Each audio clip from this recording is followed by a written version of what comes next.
So never mind things that people say that I'll never hurt you. You never find no one in this lifetime. So never mind, let time unwind, baby.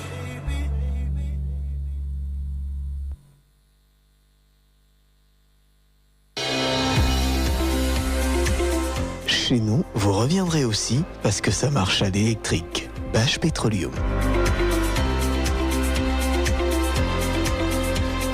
Radio Audace, 106.8 FM. Vous écoutez Radio Audace, il est 16h. Voici Ibrahimovic est battu dans le domaine aérien par Aurélien Chedjou, 12e minute de jeu. Je suis Aurélien Chedjou, faites comme moi.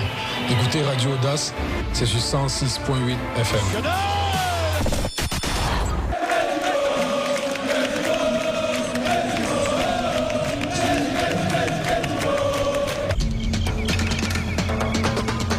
Radio Audace.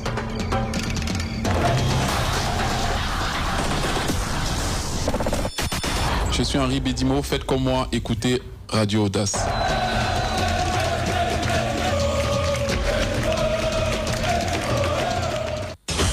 Audace Sport Magazine. Audace Sport Magazine. Audace Sport Magazine, le grand magazine des sports sur Radio Audace. Les lives commentés des matchs, les interviews d'avant et après match, des joueurs, entraîneurs, dirigeants et supporters du football. Passez en revue l'actualité de tous les sports. Les documentaires de choc. Des débats explosifs avec des invités de marque sur Audace Sport Magazine. Tous les dimanches de 15h à 18h sur 106.8 FM. Audace Sport Magazine, le baromètre de l'actualité sportive. Tous les dimanches de 15h à 18h.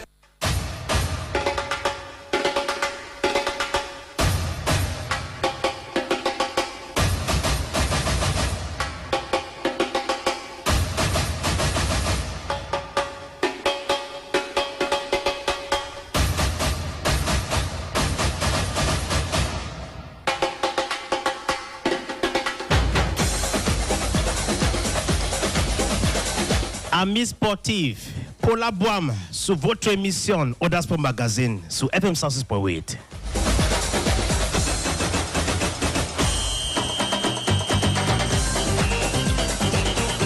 It is another blessed Sunday for us to discuss, take a retrospective look on those sporting events that animated Cameroon, and of course making projection for the upcoming week.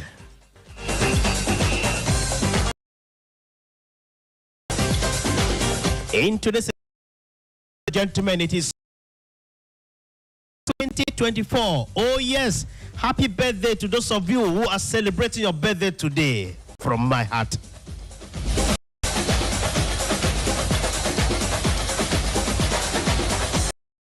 In this edition of the program, ladies and gentlemen, we shall take a retrospective look about the game pitting Cottesmore Gadram Victoria United, which saw Victoria United trash Cottesmore, the almighty Cottesmore, 2-1 at the Mbappe Lepe Stadium.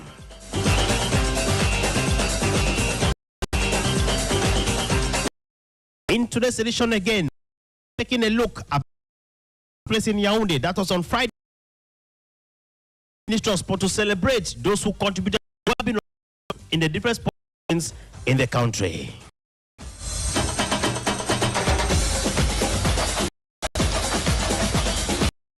I shall not fail to tell all about the extended events organized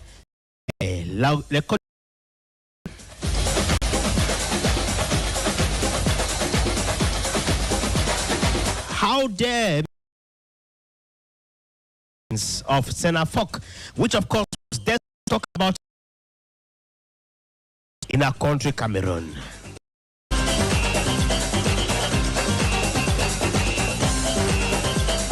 Make no mistake, I've got only sport or football stories. I've got the boy is bracing up later on.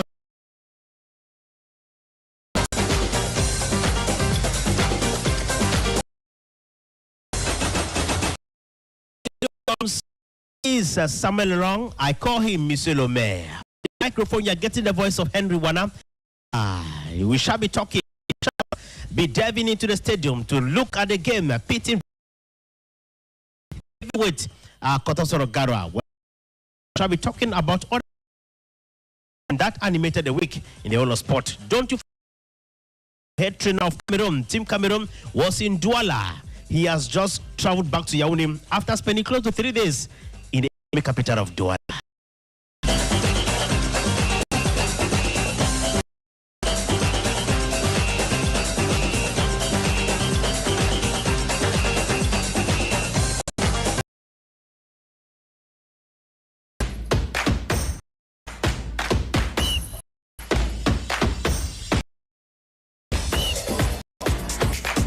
All right, then, ladies and gentlemen, let's go and join box to tell of the team Victoria United against Kotoro Garwa.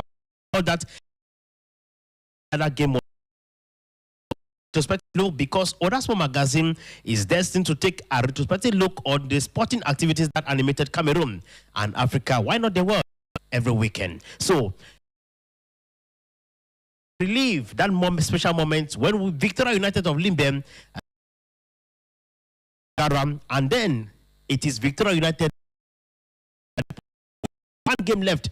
So United endeavors to play and win her next game, then it will be better for them. They are close to Young Sport Academy of Amenda that lost other game match and they lost the match. Come back, they should be able to bounce much more on this last playing day. Victoria United with 12 points, followed by Young Sport Academy with 10 points, Kotoro Garwa 9 points. So let's get to listen to that game, then I shall be back with other interesting stories. Live at the Mbappe Stadium this afternoon here in the Littoral region. United to take on Cotton Sport the Garwa since the beginning of the season. And of course, still on we are on day 6 of the MC of Sport, where one time around we welcoming Cotton Sport Garwa for the third time in this season. Joining me this afternoon is Sonita Angoni. Good afternoon to Popo TV. To you, Vera, and good afternoon to all the Popo TV viewers this afternoon. Where I should say that it is going to be the final in terms of this particular playoff that many persons, football lovers, many spectators have been anticipating to watch this particular game. And equally, just to remind you that it's definitely going to be the third time these two sides will particular season. To reach Kotasport of Garwa before this faithful match took onto the page to equally tell us that they have an objective to gain this particular title, defending champions, with another objective very specific to defeat Victoria United. And this is a matches that are equally are waiting to see this particular outcome, and equally to tell you that these two sides have a total of 9. So we just a goal difference in them, and equally Kotosport of Garwa that defeated Victoria United 1-0 first leg on the normal season.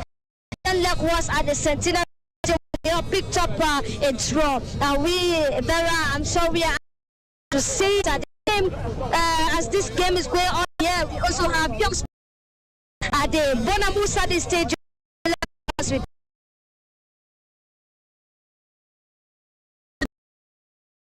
As far as the Cameroon Football League is concerned, the region is hosting the playoff, hosting the plays, and of course games are in that part of the region. And we take a look at the lineup of Victoria United of the Garwa, who have actually had up to 3 so far.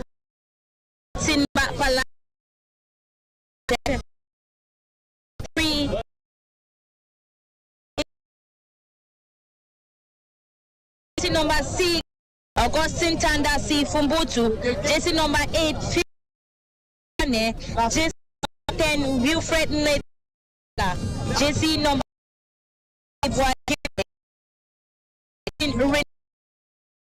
jersey number 18, Richmond G, and jersey number 30, Jude Eno. On the bench for Victoria United, we have jersey number 2, Emmanuel Gueko, GTA Zaymenge, jersey number 16, Abaka, jersey number 8, Opering Kwena, jersey number 21, jersey number 27, Donglen Zikwa, and jersey number 28, the Prince Junior Takwe. That is the lineup for Victoria United for you. We hand the microphone to give you the lineup. And the captain for this particular game from Cotton Sport of Garwa, jersey number 20. Toga, jersey number 2, Marie Sylvester, jersey number 4, Featherwick Dawa, jersey number 5, Eves Allen Dogo, jersey number 16, Abdul Kade, jersey number 11, Shang Emmanuel Chamjo, jersey number 14, Naftali George Magreto Baralo, jersey number 18, Aziz Basan Kulanga, and jersey number is and the substitution base is going to see jersey number 7, Wasu, jersey number Innocent Asana, jersey number 17, Benjamin. And yes, back on to the substitution base for Cotton Sport of Garwa after jersey number 21, Isa Fadil Usmanu.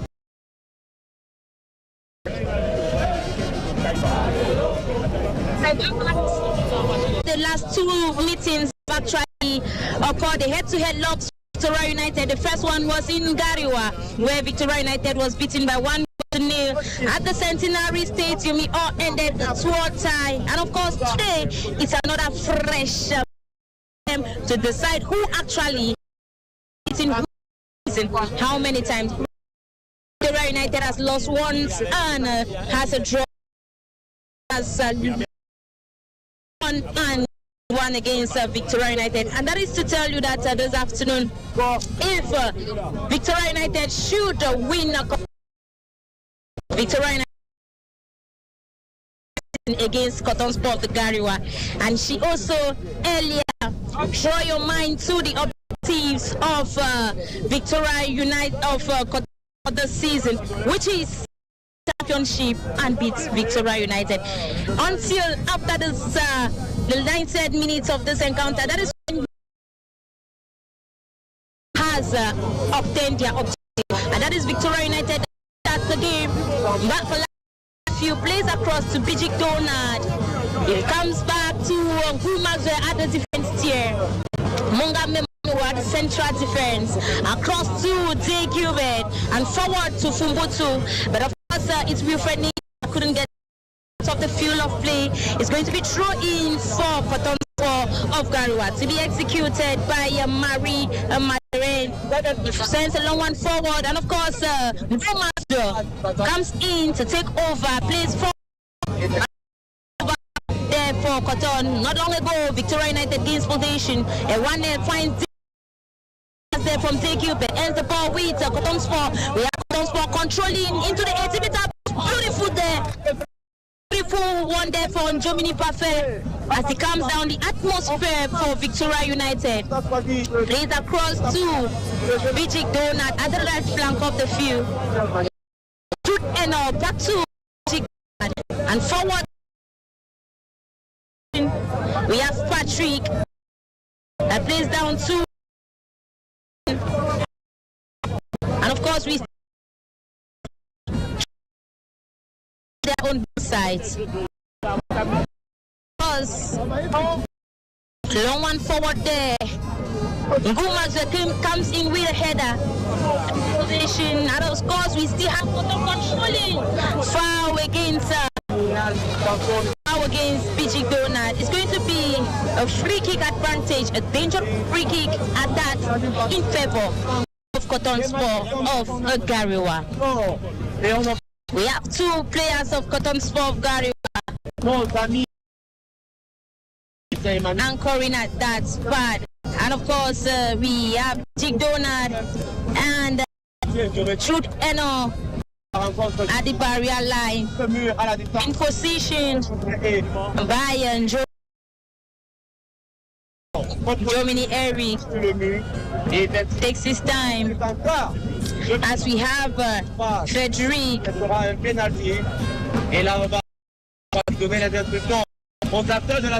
Cotton's freeze cautioning the players of United. Of Cotton Sport, a long one, beautiful one there as it goes down to the closeman of Victoria United. And yes, we find 18 times winners of this particular competition, Cotton Sport of Garwa, that has been in the defensive.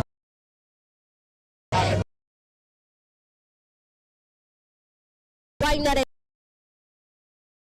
EM10 football? Cotton Sport of Garwa in the defensive compartment. The tussle at that far end between the two opponents. It's really not easy where you find just number 15 of Cotton Sport of Garwa.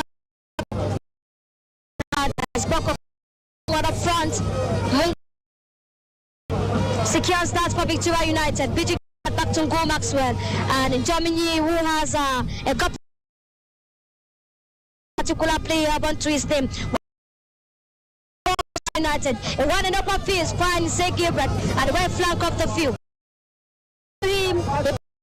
What's he going to do? He finds beautiful ball between the players from the Southwest region and the freshman there. It's going to be ball position Sport of Garwa. Play 2023 among Jeff Sports Academy, Cotton Sport of Garwa, Victoria United. Who a mesh from Bochu tendency. And yes, a one and up is plays on to Palamba, who was struggling to manufacture something here. Sable Gilbert control, it's a beautiful ball combination, but they really need to re-strategize on what to do. As a defensive barrier has been built at the level of Cotton Sport of Garwa, and it needs just a wall haka to break through it. But nevertheless, it's Cotton Sport of Garwa that controls the ball at the moment. We have that are yet to a curtain raise. Of course, it is into the first segment of this encounter. There are still hopes that we are going to see the champion football that we all are here for. And of course, if you're just joining, this is day 6 of the play of course Victoria United is playing against Cotton Sport of the Garwa. Beautiful play there from us.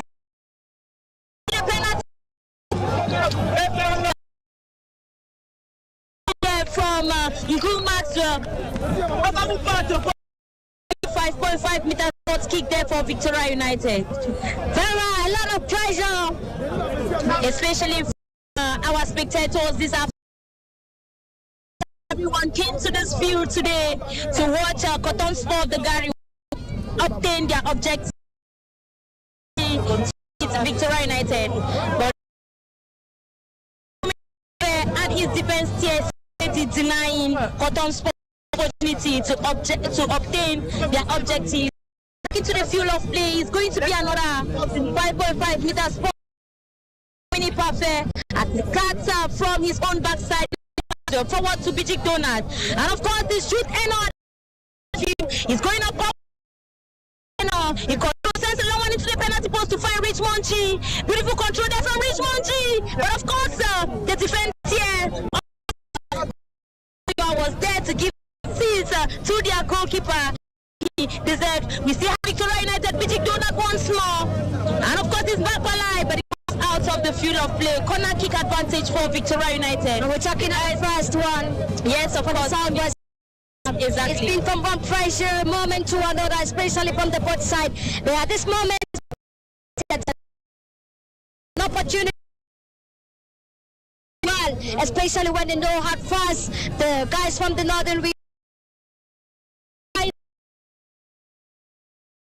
execute this particular first kick. And Sonita, we have all our defense guys up front, Ngul Maxwell alongside Monga Emmanuel already at the penalty post, hoping to get a ball, and that is was a goal, yeah. He didn't know that Christopher who did during the return leg of the Lions game against Burundi. Exactly. And of course, we still have another contest for Victoria United. The long one into the penalty post. But as the youngsters present for Cotton Sport Garua, we have powerfully. Is he going to beat past BG Donald? And of course, it's danger for Victoria United, but goes out of the field. Reflection there from BG. From a one. As he sent it out of the field of play, it's going to be a corner advantage of the Garua. Beautiful play this afternoon here at the Stadium, Sonita. I think people understand that Cameroon football has moved to another level. Who would ever believe that players of such age, look at a player with just 16 years already flying the top tier league, a header there from Bijik Donald that goes forward to Jude Eno. Beautiful play there from Jude Eno as he finds Fred Nathan. Richmond G forward, he controls, plays forward to batter of Koto. Both sides level, same strength at the moment. Cotton Sport of Garua starts the game with a long one up front to find Jean Emmanuel and Bijik Donat in position for Victoria United to restart the game for the southwest side. Malamba the midfield level for Victoria United, and is going to Tended who plays alongside to later with who loses possession for Victoria United as we have for Cotton Sport of Garua. Go Maxwell answers present at the defensive tier up Victoria United as it goes out of the field, sent out there by occupant Germany, and it's going to be another throwing advantage for Cotton Sport of Garua, who is to be able to fall in a curtain raiser here this afternoon. It's a low one into the 18-meter box with Victoria United. Eno Jude will allow inaccurate pass for Cotton Sport of Garua. For Victoria United. It's a long one into the penalty spot. In Germany gets that one. Comfort plays out to a 1-0 for Fuse. One finds Pumbochu tendency at the midfield level. Are we already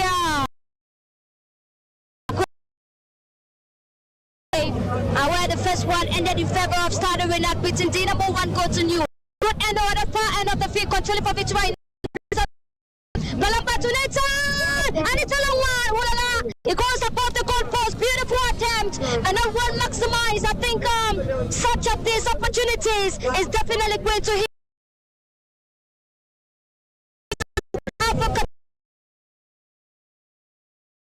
Tonight, it's been two shots on target already for the southwest side. Beautiful ball combinations between the two sides. I think that if the southwest dreamt of this particular day means that they should be praying for miracles, and if only you believe in it, so will it happen to you. And one in upper fields controls for Victoria United. Go Maxwell. Okay, but now sees during the last game against Canon Sportive of Yamude. What's he going to do? The defensive tier could not permit him to penetrate their walls. A free kick rather for Victoria United. Mongam Emmanuel controlling forward, loses possession to Cotton Sport of the Garua. But playing forward is Cotton Sport of the Garua as they're going up powerfully. Marie Materen plays across, but of course the beautiful deflection there from Mbapalai. It goes out of the field of play. Corner kick advantage there for Cotton Sport of the Garua. It is hot this afternoon here at the Mbapele Bay Stadium. Both sides are struggling to get the curtain raiser so far for this encounter. Remember, ladies and gentlemen, we are still into the first segment of this encounter. It's 12 minutes gone, 0 for Victoria United, 0 for Cotton Sport of the Garua. It is the third corner kick for Cotton Sport of Garua. We have up to 5 players of Cotton anchoring at the penalty post. A header there from Bijik Donat. Beautiful header there from Bijik Donat. Been booted to the floor by a player of Cotton Sport. Jude Eno free kick advantage there for Victoria United. Executed from their own backside. Bapalai, the captain of Victoria United, plays across to Mungam Emmanuel. Mungam plays forward to Fumbutu Tandasi, loses possession, gains possession by Wilfred Nathan. What a takeover, but he loses possession back to Kotonsport the Garua. The assistant referee waves his flag up, indicating a foul against of the Garua. Free kick advantage there for Victoria United to be executed by Mungam Emmanuel. We have the players, Mungam Emmanuel, with a build-up from his own backside as he finds Jomini Eric present. Plays across to Ngu Maxwell, who plays forward to Richmonji. A takeover there by Eno Jude. Plays forward back to Richmonji and back to Eno Jude. Eno plays down to Ewane. Wilfred Nathan, beautiful as he finds Zay Gilbert. But the pass wasn't accurate enough. Loses possession to Patrick Etoga. Etoga plays forward to Vera Law. But don't suppose to controlling as the captain plays for. The header comes in from Mungam Emmanuel. Deflection there from Lamina Sub. But don't suppose still going forward. Beautiful deflection there from Fumbutu. We still have Aziz Basane. Corner kick advantage. Cotton Sport of Garua. Cotton Sport with another corner kick to be executed. 1, 2, 3, 4, 5 players of Cotton anchoring and waiting for Jean-Emmanuel Chamju to give that call. Header comes in from Bijik Donat. Another header still from Bijik Donat. A return shot comes in there. But of course, we have Chamju. Plays deflection from Mungam Emmanuel. Plays down. What an opportunity. Being misled. And of course, it's Wilfred Nathan. With the takeover, finds Ewane enough. Beautiful one there from Ewane. Plays across to Jude Eno. Jude Eno going forward. A long one there to Richmond. Wilfred Nathan across. Oh la la, what an opportunity there for Victoria United to get the curtain raiser. But of course, it wasn't well utilized. That was supposed to be the moment for Victoria United to get the first goal of this encounter. But of course, the players, I think the attackers of Victoria United needs to be very, very vigilant, Sonita, so that when such opportunities come, Wilfred Nathan will be able to give him the finishing that is expected from him. Free kick advance for Cotton Sport. Gardin with a build-up with Yves Allen. Plays forward. Ngumazo. Throw-in advantage for Cotton. To be executed by Frederick. And of course, back to Frederick. A long one into the penalty post of Victoria United. The header comes in there from Zay Gilbert. Beautiful there from Zay Gilbert. We have Aziz Basane. Aziz attacking into the penalty post. Beautiful one there. And of course, we still have Cotton Sport as a struggle to get the last finishing touch of this struggle here. But Victoria United's defense here is very, very much stronger here. The referee gives another blind eye to that action from Domo Koko to Richmonji. Plays down back to the glovesman of Cotton Sport. Domo Koko across, plays down to the captain, Patrick Etoga. Patrick plays down to Marie. And Marie back. Patrick plays forward. Asane being fouled against Zay Gilbert. It's going to be a free kick advantage there for free kick advantage for Victoria United. Bapalai at the midfield plays down to Ewane. Ewane forward to Fumbutu, and he answers present. A takeover there from Bapalai. Beautiful one there from Bapalai at the midfield. Plays across to Bijik Donat. Bijik Donat plays back to Jude Eno. Jude Eno attacking forward. Brings it down to Ewane. Ewane open plays to Zay Gilbert. Zay Gilbert at the 80 yards. But of course, the second second assist and referee wins his flag for an upside rolling there against Victoria United. Free kick there for Cotton Sport of Garua to be executed by Gadin Alabatan. Alabatan to execute that one. He finds Patrick Etoga present. Patrick Etoga pass a long one forward. A header comes in there from Mongam Emmanuel. Beautiful one there from Bapalai. Plays for Spongy. Beautiful ball communication there from Victoria United. Foul there against Wilfred Nathan. Free kick advantage for Victoria United. And yes, we're talking 0-4 Victoria United and 0-4 Cotton Sport of Garua this afternoon. Two sides is struggling to make the net shake this afternoon. Who is going to be the first to be ahead of the other? It's only a question that these players are going to determine. It is Captain Patrick Etonga that controls the ball for Cotton Sport of Garua. Struggling to find Aziz Basana. So, Amongang Emmanuel,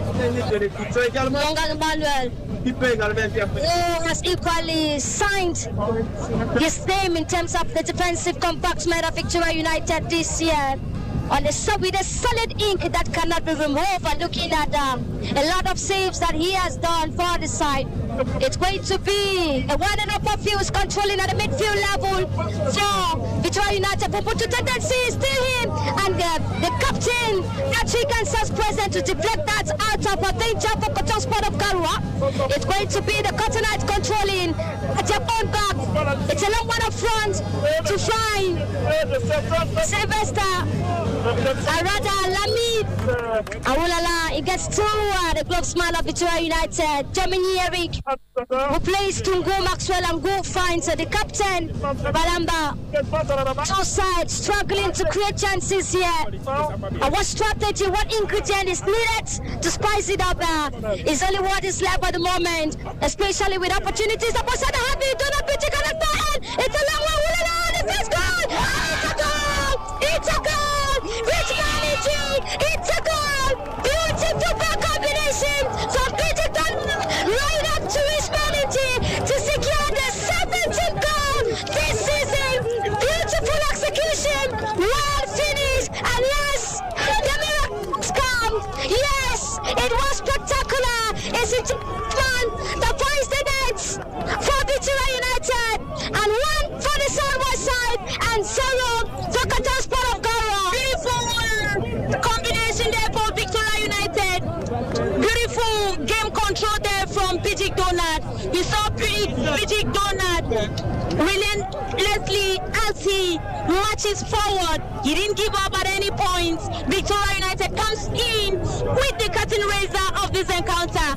Goal number 17 for Richmond. He continues to top the charts of the scoring table, and I think this is time for Victoria United to actually, from the defense here, protect this first goal, and for the attack to get another goal.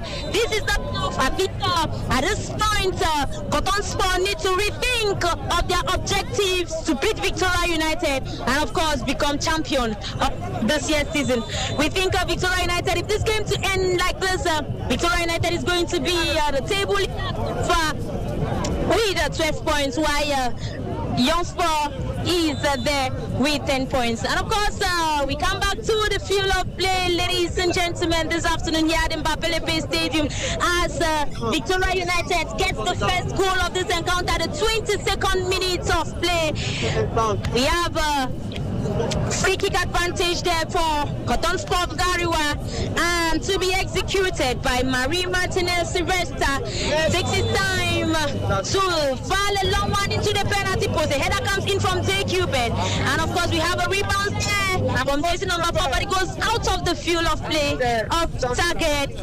5.5 meter sports kick for Victoria United. And yes, we're talking now. 17 goals for Richmond in Jeep. 3 assists for Pidgey Donald. And mind you that he was equally decisive in terms of the last game against Cotton Sportive of Yawude, where he assisted this particular goals, where the side defeated Canon 3-0. And here he comes again to write his name onto the books of Victoria United with another assist to Richmond NG.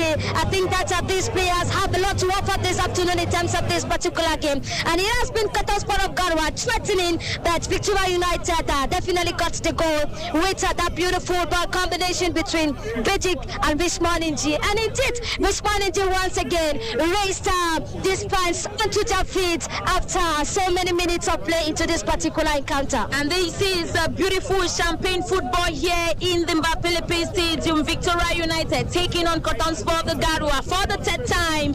If this encounter should end like this, it therefore means Victoria United has played 3 times against Cotton Sport, lost 1, won 1 and drew 1. And of course, it's going to be a throw-in advantage for Cotton Sport of Garwa.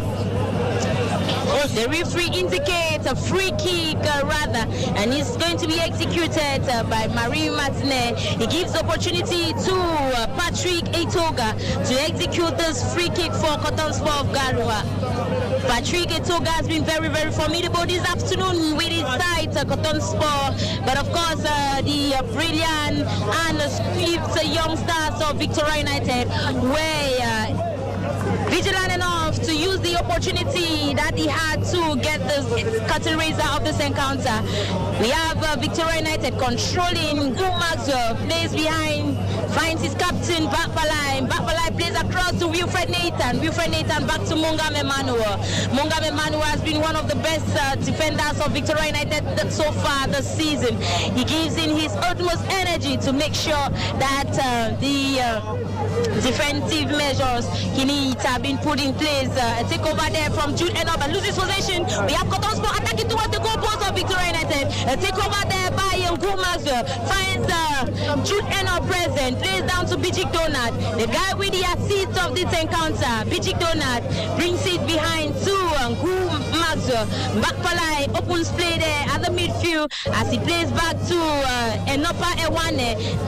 Jude Enob plays across an inaccurate pass. The referee gives a blind action to that foul there against Jude Enob. And of course, we have Day Gilbert to tussle against Aziz Tane. Aziz still thinking, beautiful deflection there from Day Gilbert. It goes out of the field of play. Showing advantage for the cutting guys this afternoon here in the Mbapelepe Stadium to be executed by Sylvester.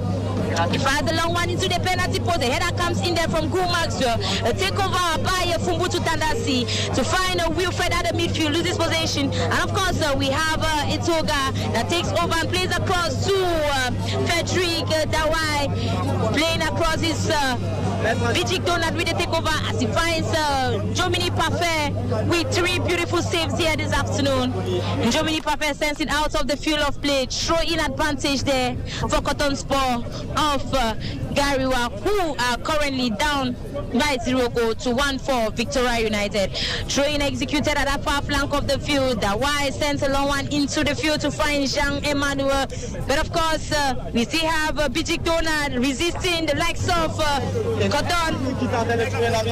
Beautiful play down from Enopa to Jomini Eric. Jomini Eric takes his time. Starts the build-up from his own backside. Maxwell plays forward to Jude Enob. Jude Enob loses possession once more. File across. A header comes in there from Zay Cubert. Mungam Emmanuel plays across to Maxwell. Back to Mungam Emmanuel. I think this is one of the best defensive 3 that I've seen so far this season. Maxwell and Mungam Emmanuel is a better combination as far as the defense of Victoria United this season is concerned. Maxwell sends a long one forward to Jude Enob. Jude Enob controlling. Plays down to Enopa Ewane. Enopa to open play. He finds Fumbutu.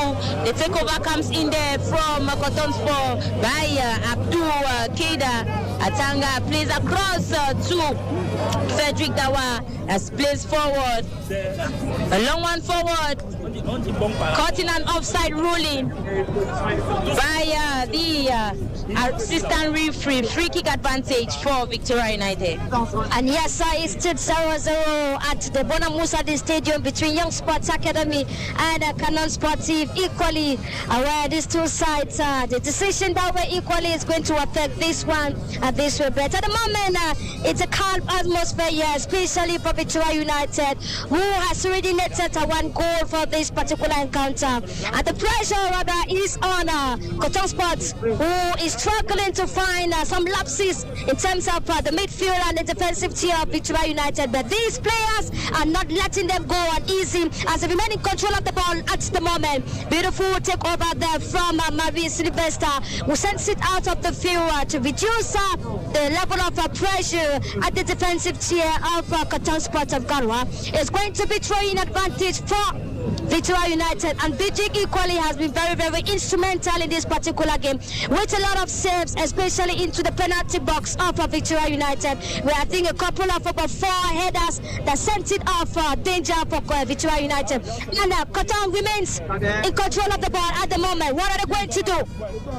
Cotton plays at the backyard to the captain Patrick, and Patrick finds Amari. Yes, he got. That was too long for Aziz Basana to get ahead of that one, as goes out of the field of play. And yes, we're talking what's a break at the moment between the two sides. So what's a break here to replenish your last calories and equally increase the score line. And what is needed for Cotton Sport of Garwa to fall in an equalizer? Only the technical staff are going to know what is lacking. And equally you find the president of Victoria United. And equally you find the technical staff of the southwest side doing all it takes to make sure that some of those errors are equally corrected, as they are hungry for more goals this afternoon. One is not enough, as one equally can be equalized. But I think that at this moment it's bravo for the southwest side with that beautiful goal from Richmond in G, assisted by Donald Patrick this afternoon. There we see a lot of pressure or threats from Aziza Basana of Cotton Sport of Garwa, and I think that about 2 players should be kept just for this particular player. Yes, we've seen him go up powerfully, but all thanks to T. Gilbert and Mongam Emmanuel, who have been so patient, and of course bringing him back to his cool position. They haven't given him any opportunity to play what he knows best in their 18th yard, and I think that is a very beautiful tie down there from the side of Victoria United at that flank of the field. Audace Sport Magazine. Audace Sport Magazine. Audace Sport Magazine, le grand magazine des sports sur Radio Audace. Les lives commentés des matchs, les interviews d'avant et après match, des joueurs, entraîneurs, dirigeants et supporters de football. Passez en revue l'actualité de tous les sports. Les documentaires de choc. Des débats explosifs avec des invités de marque sur Audace Sport Magazine, tous les dimanches de 15h à 18h sur 106.8 FM. Audace Sport Magazine, le baromètre de l'actualité sportive, tous les dimanches de 15h à 18h.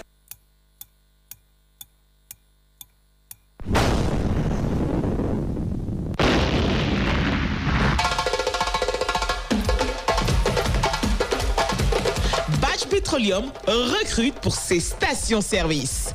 10 pompistes, 10 gérants de boutique, 10 techniciens de vidange, 10 graisseurs, 10 chefs de piste et des agents de sécurité. Les personnes intéressées doivent se présenter dans les locaux de Radio Audace à Douala, munis d'une copie de carte nationale d'identité, un curriculum vitae, une photo entière et une demande manuscrite. Radio Audace est situé à Bonapriso, sur la rue Tokoto, immeuble en face de la croissanterie Bonjour, 2e étage, porte 6. Tes postes t'empêchent de changer de téléphone? Démarre l'année en force avec MTN Carry Go. Choisis ton téléphone et paye à ton rythme. Compose étoile 189 dièse pour vérifier si tu es éligible. Ensuite, rendez-vous dans ton agence MTN pour en profiter. Alors, on fait quoi aujourd'hui?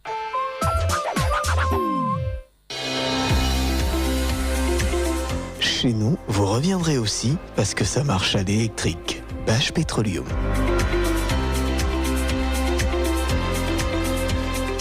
Hey, hey, hey! Source du pays, leader de l'innovation, honore son statut et vous offre, pour la première fois au Cameroun, un duo de rêve en termes de saveur. Voici Planète Coco Ananas. Ah ouais! Double goût, double sensation et double dose. Mélange de saveurs de coco et d'ananas. Planète Coco Ananas, disponible au Cameroun en format d'1,25 litres et 0,35 litres dans les grandes et moyennes surfaces et chez le boutiquier du coin. Planète, un monde de saveurs. Une boisson source du pays.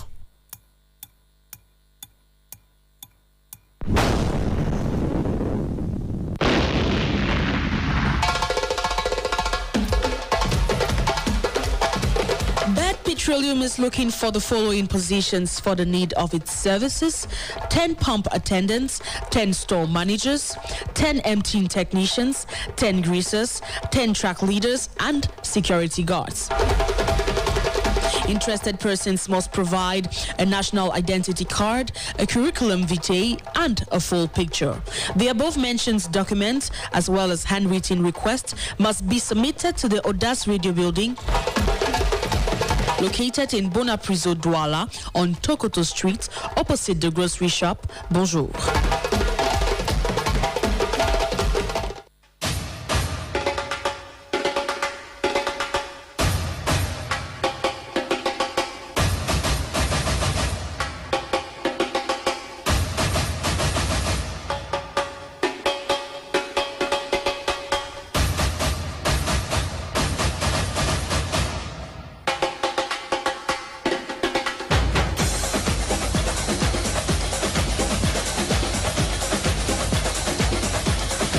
Welcome back, ladies and gentlemen, from that long ride after the game. As you understand rightly, it was the game pitting Victoria United, Opopo, one people, one power, played against the Continent of Garwa. Victoria United defeated Kotospor by 2-1. Shockingly, no one saw it coming, but then that was a good one from the president of Victoria United, Valentine Kwan.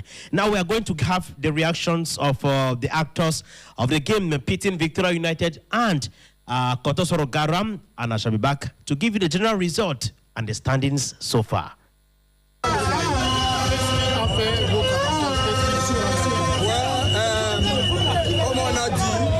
Moi j'ai venu dans le football seulement pour montrer que les jeunes Camerounais ont le talent. Les Camerounais peuvent faire beaucoup de choses. On peut rapporter tout le monde. Bon, on avait vu Coton Sport, c'est une équipe qui a 18 championnats. Bon, pour jouer avec lui, il faut un tactique. Bon, cette semaine, c'est moi qui ai appris le tactique parce que mon équipe s'est entraînée par moi. Bon, j'ai décidé d'être au entraînement parce que je connais le tactique. Vous avez dit que tous les buts qu'on a marqués, c'est pas tactique. Bon, et on a gagné. Il reste une dernière journée. Qu'est-ce que vous allez faire pour gagner enfin cette compétition? Ouais, on travaille encore. On va rentrer sur le tableau, on va rentrer sur le stade pour travailler.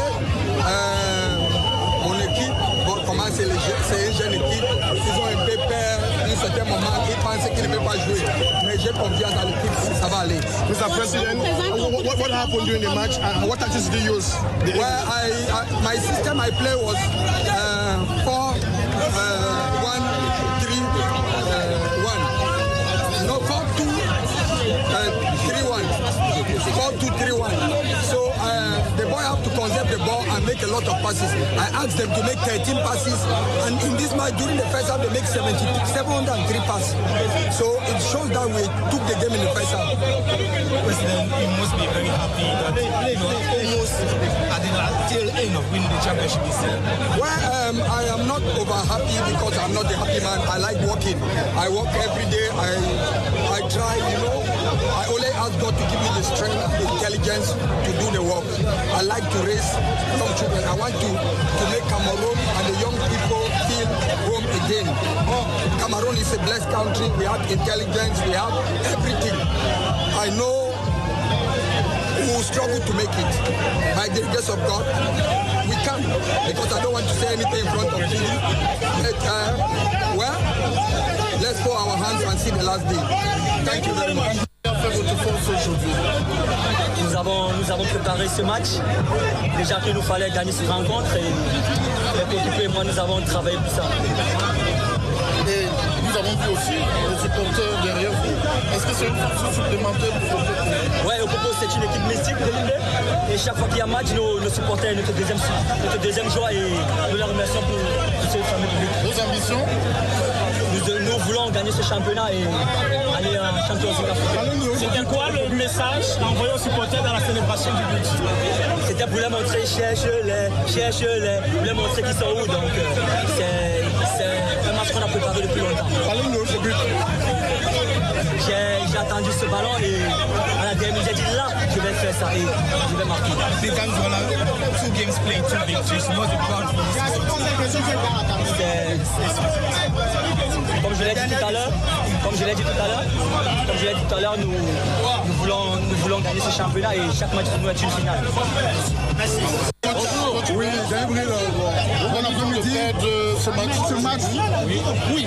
Qu'est-ce qui n'a pas marché? Pourrait-on se poser comme question? Mon milieu de terrain n'est pas rentré dans le match en première mi-temps. On a laissé beaucoup trop d'espace à leur milieu. Ils nous ont punis immédiatement. Donc on a pris 2 buts venant à un manque d'agressivité dans le milieu de terrain. Donc on a été punis, voilà, point. Est-ce que c'est fini pour le championnat? C'est pas fini pour le championnat. Il y a encore un match à jouer. On va le jouer à fond. Et puis on verra ce que le résultat fera. Mais bon, la deuxième mi-temps a été meilleure, donc de notre part, on a été plus engagés, donc en prenant beaucoup de risques offensifs. Mais on a loupé notre entame en première mi-temps, voilà. Est-ce que vous avez des regrets pour ce match? Des regrets, oui, dans la mesure où on n'est pas rentré dans le match en première période, donc on a des regrets. Les joueurs qui ont été désignés en première période n'ont pas répondu présent, donc bien sûr qu'on a des regrets, mais si on savait tout avant la rencontre, on ferait différemment. Ok, merci. Audace Sport Magazine.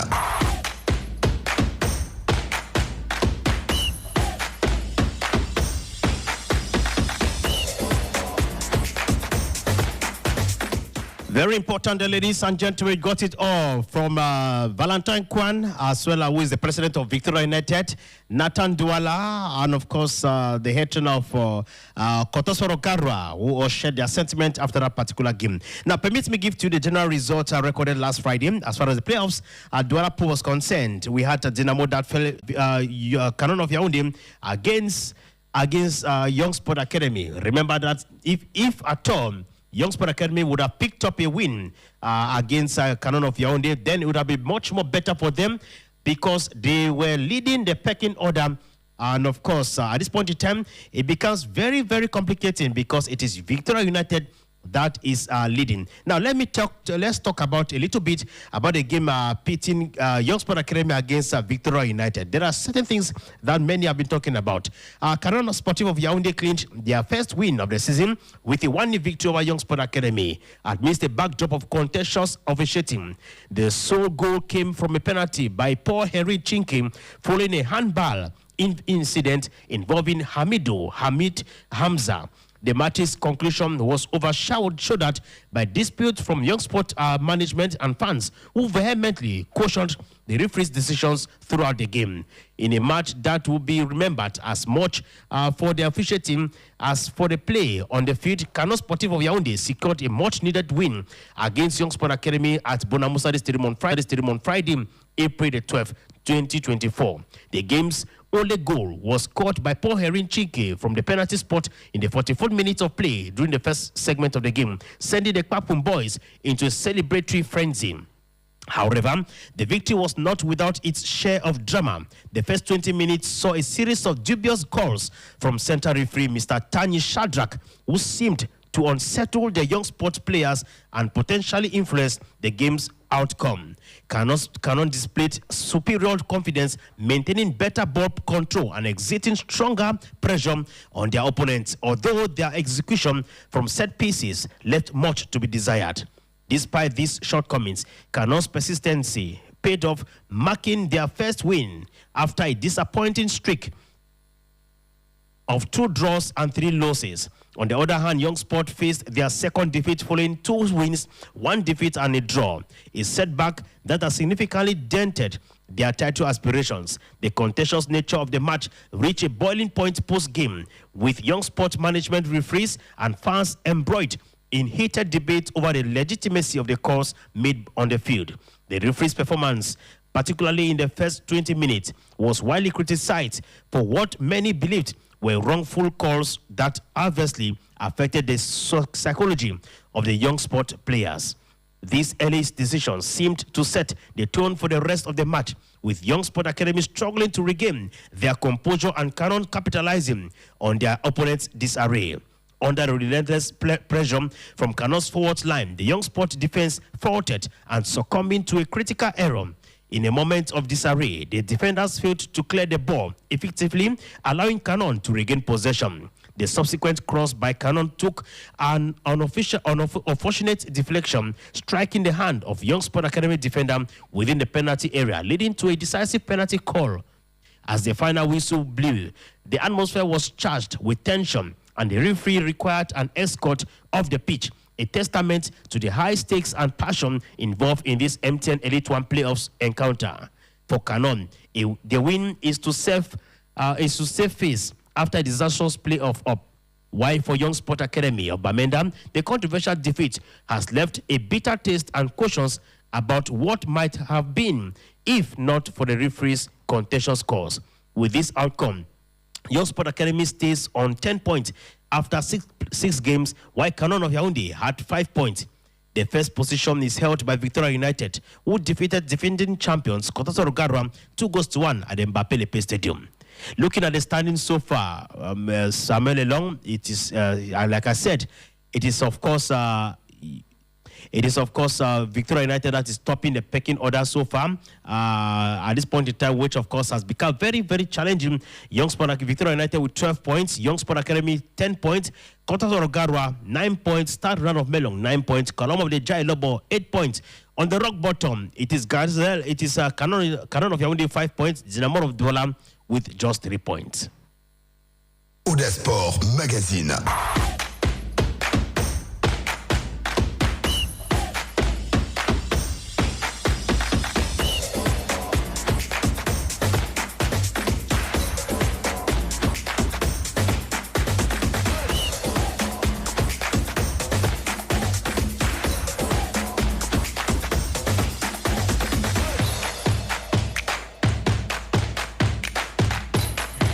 And of course, perhaps you're just joining us at this hour of the day. You are live on your program, Audace Sport Magazine, which of course comes to you live on the airwaves of Radio 106.8 FM from 4 p.m. right up to 6 p.m. This time around, let's change the cue. Though we're still talking about football, we are talking about this time around about the Easter Cup, the just ended edition of the Easter Cup. Oh yes, AFBC secured their 7th title in the 9th edition of the Easter Cup, outclassing Union Sportive of Abombang with a 4-1 victory. The offensive duo, Bernard Ngene and Angel Yonjo, were pivotal, contributing to a hat-trick and 7 goals respectively, leading to FCFBC to their 4th consecutive win. The team showcased a formidable performance throughout the tournament, netting a total of 14 goals.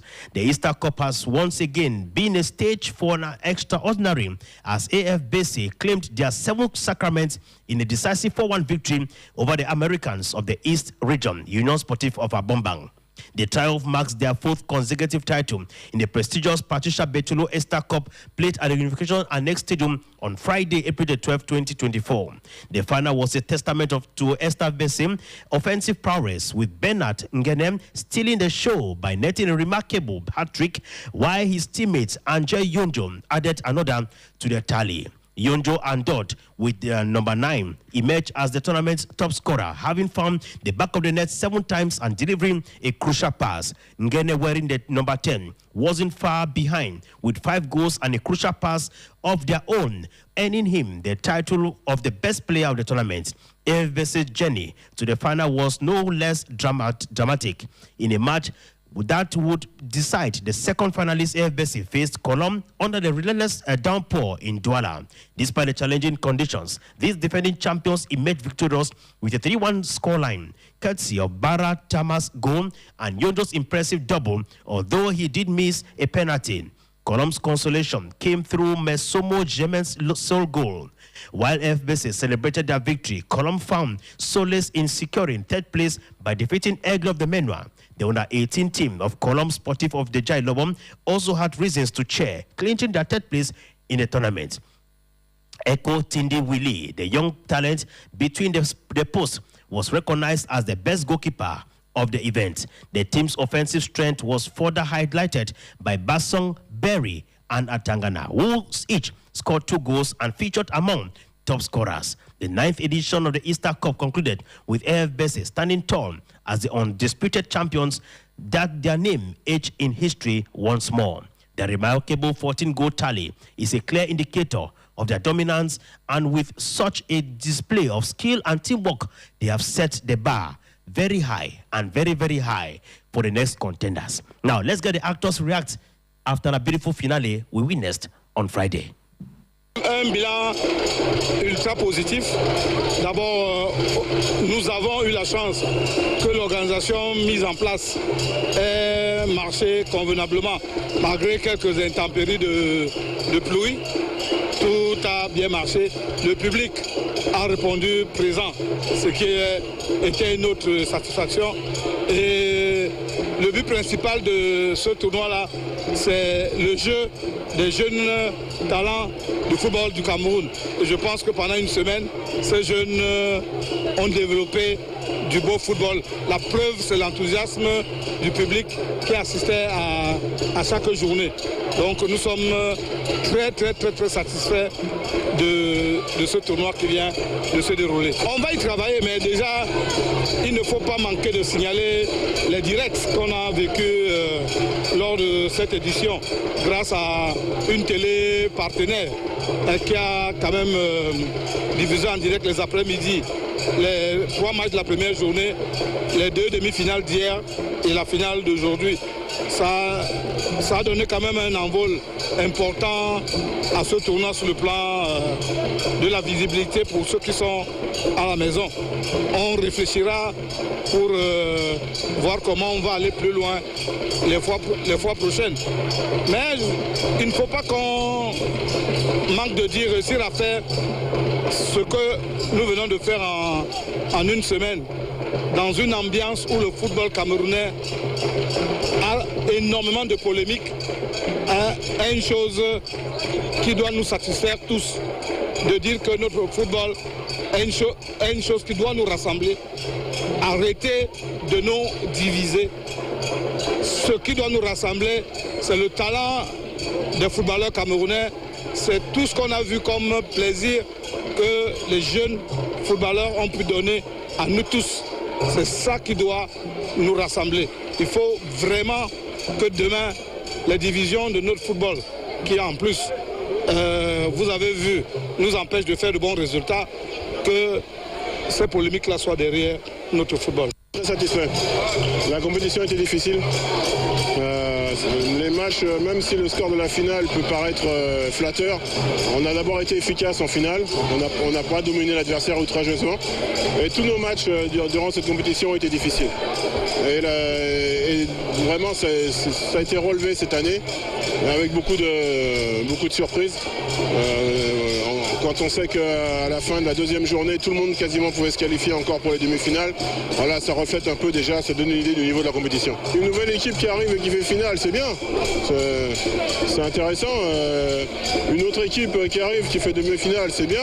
Une équipe qui a sa deuxième participation, qui fait demi-finale aussi, c'est bien. Donc les nouveaux ont montré qu'ils étaient courageux, qu'ils n'ont pas tremblé. Ils n'ont pas tombé face à la compétition parce que c'est souvent difficile de débuter un tournoi comme ça. On n'est pas habitué à cette ambiance-là. Vous avez des stades qui est plein tous les jours, ça fait du bruit. Un tournoi avec beaucoup de tension, beaucoup de pression. Donc il faut pouvoir gérer tout ça et je pense qu'ils se sont bien comportés. Voilà, après forcément ça s'est fait au détriment des plus anciens. Bestar, Coton, c'était surprenant, mais c'est le foot. C'est le foot et on sait que ça peut arriver. On espère seulement que ça nous arrivera le plus tard possible. D'abord, il faut savoir que chaque génération succède à la précédente. Donc à partir du moment où vous avez une génération qui est passée avant vous, qui a gagné, vous ne voulez pas être bête et vous voulez faire au moins la même chose. Après, cette gestion de la pression pour les enfants de l'EVC, c'est quand même quelque chose qu'ils vivent au quotidien. Ils mènent une vie, comme je dis souvent, ils ne mènent pas une vie normale que pour des enfants. Ils sont toute l'année, ils font de gros efforts. Ensuite, il faut savoir que tous les week-ends, à chaque fois qu'ils jouent, ils sont l'équipe à battre. Donc cette forme de pression qu'ils ont là, qu'ils ont vécu pendant ce tournoi, c'est la même qu'ils ont au quotidien, mais peut-être un peu amplifiée un peu plus parce qu'il y a encore un peu plus de public. Mais si vous venez le week-end à Ndokoti pour les matchs, vous voyez que le centre est plein. Et en général, les spectateurs espèrent que l'équipe qui vient va les faire tomber. Donc leur défi à eux, c'est de ne pas tomber.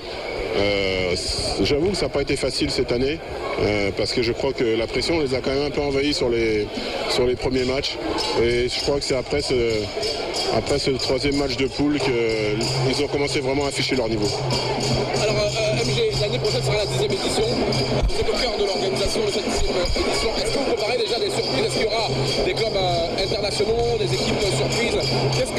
À quoi est-ce qu'on peut s'attendre pour la 10e édition? Alors, on est en train de finir la 9e. On va prendre le temps. Et je pense que vous le saurez bien assez tôt. C'est notre première participation. Nous étions considérés comme les petits poussins. Et on venait découvrir la compétition. Nous n'attendions pas à arriver en finale. Moi, je peux féliciter, nous pouvons nous en féliciter de cette performance. Nos joueurs, vous savez, déjà hier en demi-finale, il y avait déjà les blessés. Vous avez constaté qu'il y a sorti tous ceux qui étaient blessés. Et c'est la réserve. Bon, on a pris des buts précocement, on prend des buts précocement, on ne pouvait plus. Il y avait déjà cette rupture entre l'attaque et la défense. Il y avait trop de blessés. Le fait de jouer tous les jours, c'est pas aussi évident. Le temps de récupérer est très court. Voilà ce que ça donnait. Nous sommes en finale. Bon, il devait avoir un vainqueur et un vainqueur. On a beaucoup appris. On venait découvrir la compétition. C'est notre première participation. Moi, je suis plutôt honoré qu'on soit arrivé en finale. Quand on regarde notre parcours, je suis plutôt satisfait. Regarde notre parcours, on rencontre des grandes équipes. C'est incroyable. On a trouvé une grande équipe de brasserie qui sait jouer au ballon. Mais malheureusement, aujourd'hui, notre stratégie n'a pas marché. Alors, ils ont possédé par de longs ballons et nous étions un peu émoussés et voilà ce que ça a donné. Ils ont possédé par la tradition de longs ballons et nous avons été la mauvaise appréciation de nos défenseurs. On prend 2 buts rapidement, c'était compliqué pour nous. Félicitations, ils devaient avoir un vainqueur et un vaincu. Nous sommes des vaincus et ils sont les vainqueurs. Ce n'est que mérité. Et ils sont des habitués de la compétition. On ne peut pas... Les brasseries, nous ne les connaissons pas. Mais c'est des habitués de la compétition. Nous venons pour la première fois. Je crois que je peux m'en féliciter de ce parcours-là. Personnellement, pour moi, c'est un très grand plaisir d'avoir pu sortir meilleur buteur de ce grand tournoi des moins de 18 ans au Cameroun. Particulièrement, je voulais remercier mes coéquipiers pour l'acharnement qu'on a mis depuis le début de ce tournoi et les remercier parce qu'ils m'ont fait confiance, attaque avant ça, de me donner les ballons et pouvoir faire mon travail. Et donc je tiens beaucoup à les remercier. Et comme vous savez, ça n'a pas été facile. On a poussé et j'ai pu réaliser 7 buts en 5 matchs. C'est un record et je suis vraiment fier de mon travail abouti dans ce tournoi. En bilan personnel, j'ai inscrit 7 buts en 5 matchs. Et j'ai délivré, je crois, 2 passes décisives. C'est pas mal en tant qu'attaquant parce que je montre que je peux marquer, je peux aussi faire marquer mes coéquipiers. Et je suis vraiment content d'avoir pu faire ce bon travail dans ce tournoi. Bon, vu que je n'ai que mes 17 ans dans ce tournoi, bon, ça veut dire l'année prochaine, je peux encore participer à cette compétition. Bon, mon objectif l'année prochaine, c'est de revenir plus fort. Pourquoi pas remporter tout mon trophée de meilleur buteur et prendre celui de meilleur joueur. Mais c'est là, je sais que ça ne va pas être facile. Donc, il va falloir que je double les efforts d'entraînement et pouvoir motiver mes coéquipiers comme j'ai pu le faire dans ce tournoi. Et ensemble, j'espère qu'on va pouvoir faire ce bon travail qu'on a pu faire en 2024. Audace Sport Magazine.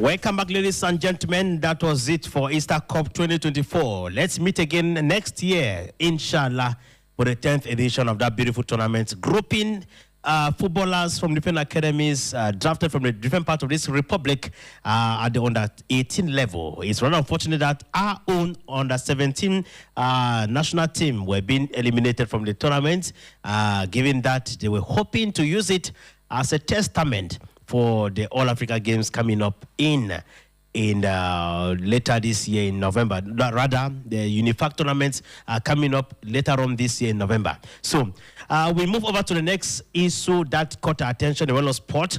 This time around, we are talking about the Minister of Sport and Physical Education, who on Friday officiated the handing over ceremony, handing over awards and sport equipment to some personalities and structures who made an outstanding contribution to the promotion of sport on Friday, April 12th of Friday, 2024, as it started at 5 p.m. at the Yaoundé Multipurpose Sports Complex. The ceremony, which of course is coming after activities of the 11th edition of the International Day of Sport for Development and Peace, which was celebrated on April 6, 2024, under the theme, Sport as an Effective Tool for Well-being, Conflict Resolution, Consolidation of Peace, and Sustainable Development. Let's take the speech of the Minister, Professor Narcisse Mwele-Kombi, who is going to be telling us just how much different structures and personalities contributed to the development of sport in their respective sport disciplines. Take a listen to him.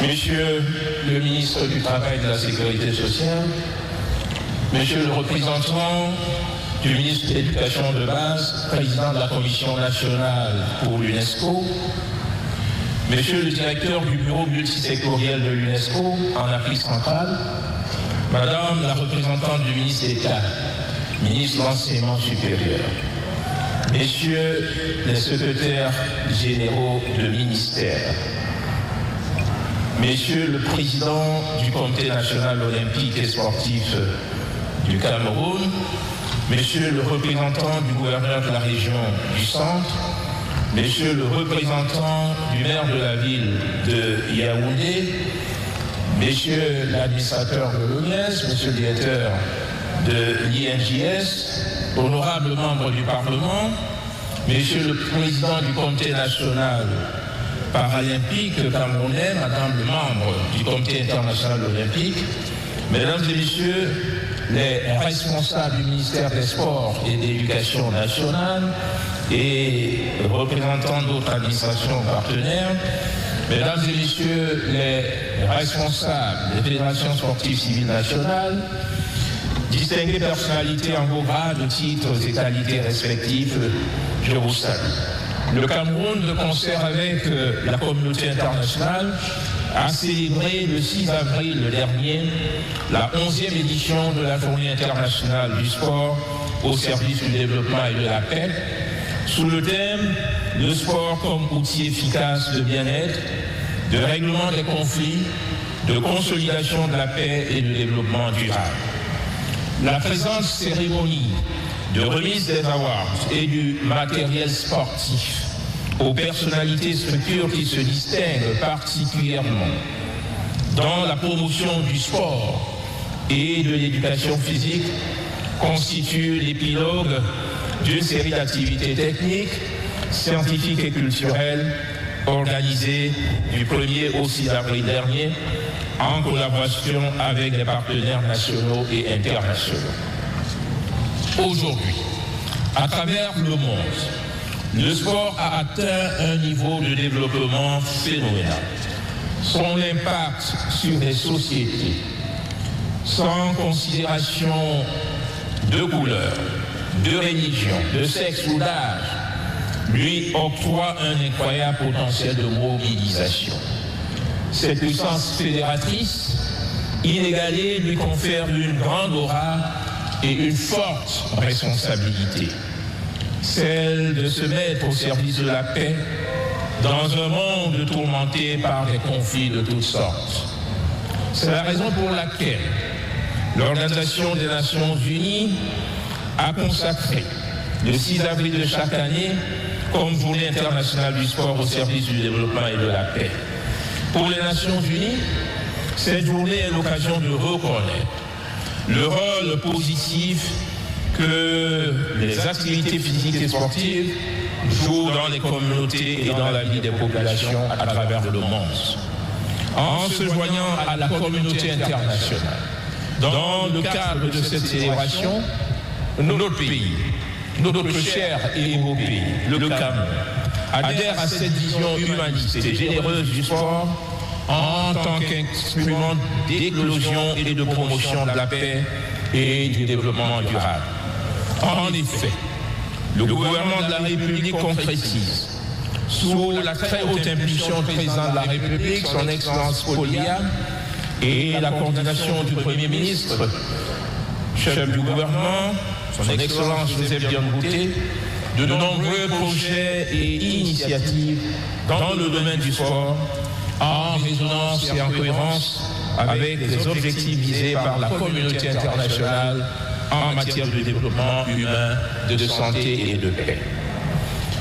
À titre d'exemple, dans le domaine des infrastructures, au-delà des parcours vita, dont du président de la République aux populations de diverses localités de notre pays, des gymnases et plateformes pour la pratique des activités sportives de proximité, de magnifiques stades et complexes sportifs récemment construits ou rénovés dans le cadre de l'organisation par notre pays de grandes compétitions sportives internationales, la Coupe d'Afrique des Nations, contribue à la promotion des activités physiques et sportives de manière déterminante et significative dans l'optique de la préservation de la santé, de la promotion de l'éducation, des loisirs, de la performance et du développement.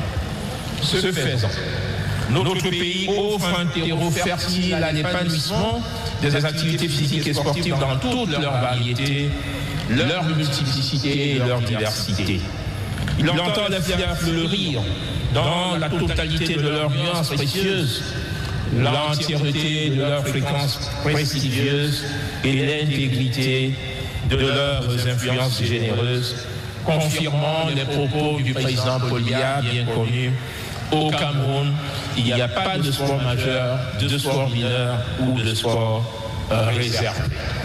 L'inauguration, tout récemment en Coabé, dans le Nyongeso, arrondissement de Ngomeza, sous le très haut patronage du président de la République et sur la présence du promoteur, le ministre Grégoire Ouna, met en évidence l'importance de l'implication des élites dans le développement ou la promotion des activités et des infrastructures sportives. Aussi bien, les pouvoirs publics, malgré les contraintes de tous ordres, consentent de lourds sacrifices financiers pour la floraison des activités physiques et sportives. Les victoires et lauriers qui en découlent pour nos valeureuses sélections nationales et nos talentueux athlètes sur la scène sportive internationale sont l'illustration de cette fertilité et de cette fécondité recherchée et construite. Excellences, mesdames et messieurs, convaincu que plus que jamais, le sport jouera un rôle toujours déterminant dans la symphonie de la paix, de l'unité nationale et de l'émergence que développe si heureusement et résolument le chef de l'État. J'invite tous les acteurs du mouvement sportif à sensibiliser davantage leurs coéquipiers en vue de susciter un plus grand intérêt de leur part et une plus grande adhésion à la promotion des activités physiques et sportives, au renforcement de l'entente et de la cohésion nationale et à aider la société à adopter des comportements sains, compatibles avec les valeurs que véhiculent l'olympisme et le sport. Ceci à l'instar des personnalités à l'honneur ce soir, personnalités que je tiens à féliciter pour leur contribution au rayonnement, à la promotion, au développement du sport dans notre pays. Le sport camerounais doit promouvoir des foyers de synergie et d'harmonie efficaces, d'action et d'interaction efficientes, de démarches consensuelles et concertées qui assurent aussi bien la consolidation des précieux acquis que la réalisation d'avancées stimulantes. Conformément au projet de société du président Polia, tel que développé et disserté dans son célèbre ouvrage pour le libéralisme communautaire, le Cameroun a toujours souscrit à cette vision euphorique de la culture et partant du sport, conçu et construit comme un vecteur de fraternité, un moteur de la convivialité entre les différentes composantes de l'humanité. Excellences, mesdames et messieurs, pour terminer, je voudrais remercier tous les acteurs et partenaires qui ont contribué à l'organisation et à la réussite de cet événement qui s'est célébré sur toute l'étendue du territoire à l'échelle des chefs-lieux de région.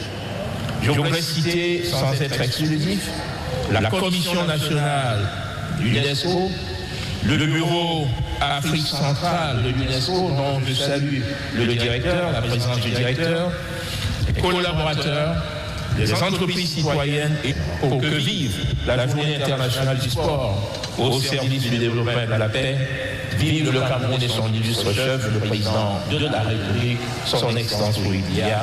Merci de votre bienveillante attention.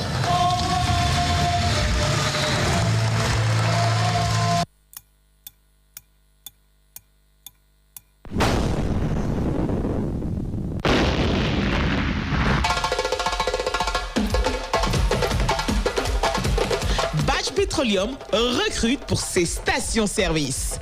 10 pompistes, 10 gérants de boutique, 10 techniciens de vidange, 10 graisseurs, 10 chefs de piste et des agents de sécurité.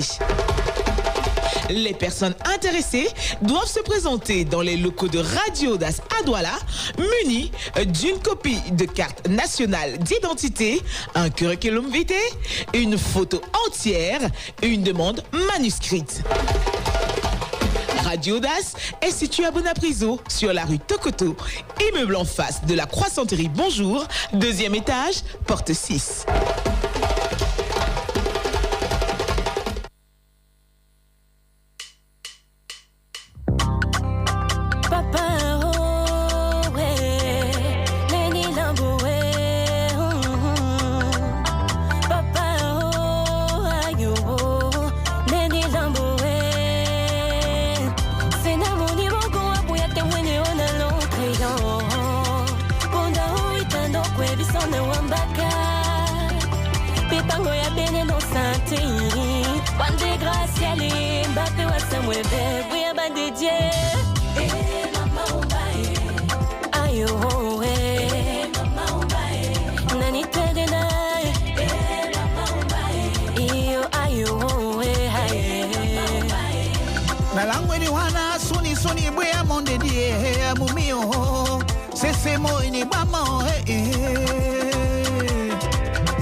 Amumami yo, we abandije, oibanga, kuyana buyate.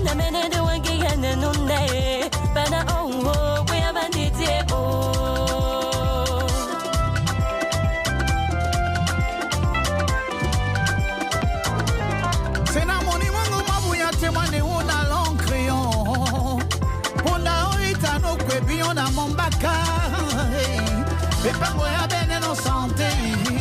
Wande graciele, mope ay. We monde de. Ayo baye. Para ani tendena hoe. Para na ayo hoe. Para nongole wa monko, wale motive di wani pele mudi wo he. Para mumio. Nongole wa monko, wale motive di wani pele mudi wo he. Para mumio, si mamongo wende na papa mo kwele mbala yo. Bamba muto indilo. Wa mumio. Banano kwele moyo. Bamba muto nyenelo. Para mumio.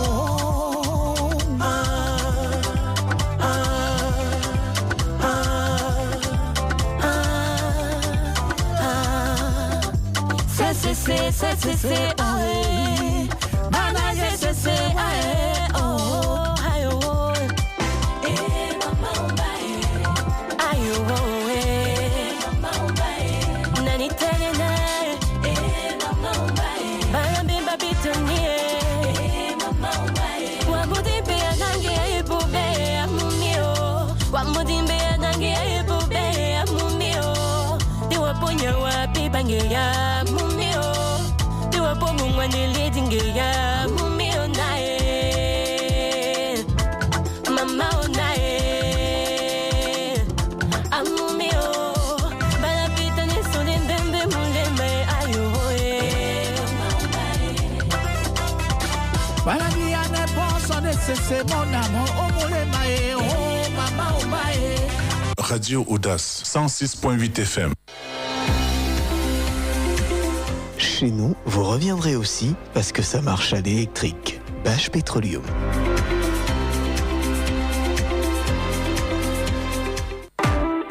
Tes pauses t'empêchent de changer de téléphone? Démarre l'année en force avec MTN Carry Go. Choisis ton téléphone et paye à ton rythme. Compose étoile 189 dièse pour vérifier si tu es éligible. Ensuite, rendez-vous dans ton agence MTN pour en profiter. Alors, on fait quoi aujourd'hui?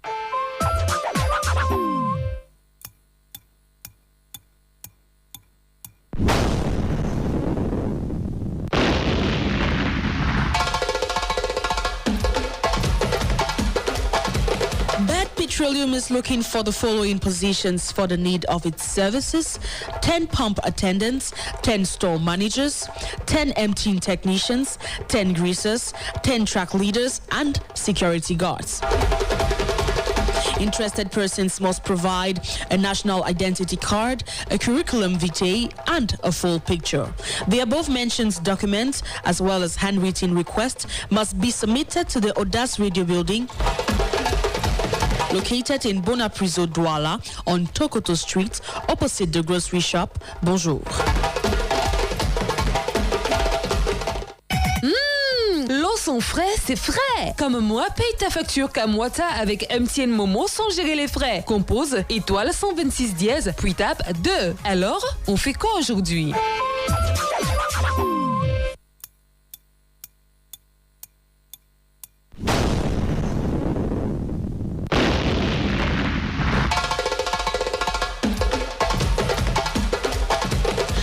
Petroleum recrute pour ses stations-service. 10 pompistes, 10 gérants de boutique, 10 techniciens de vidange, 10 graisseurs, 10 chefs de piste et des agents de sécurité. Les personnes intéressées doivent se présenter dans les locaux de Radio Audace à Douala, munis d'une copie de carte nationale d'identité, un curriculum vitae, une photo entière et une demande manuscrite. Radio Audace est située à Bonapriso, sur la rue Tokoto, immeuble en face de la croissanterie Bonjour, 2e étage, porte 6. Audace Sport Magazine.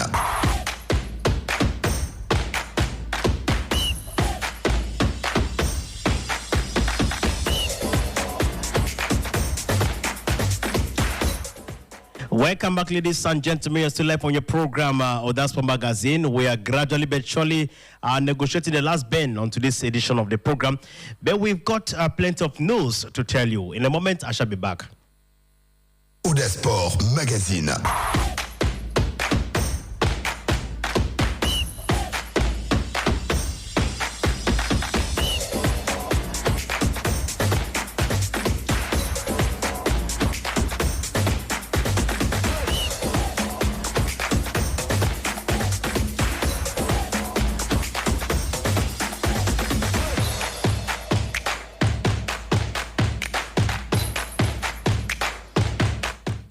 All right, following their demolish Rangers of Football Club of Bafut has composed a profound reflection on the governance of football in Cameroon, expressing a disapproval and concerns.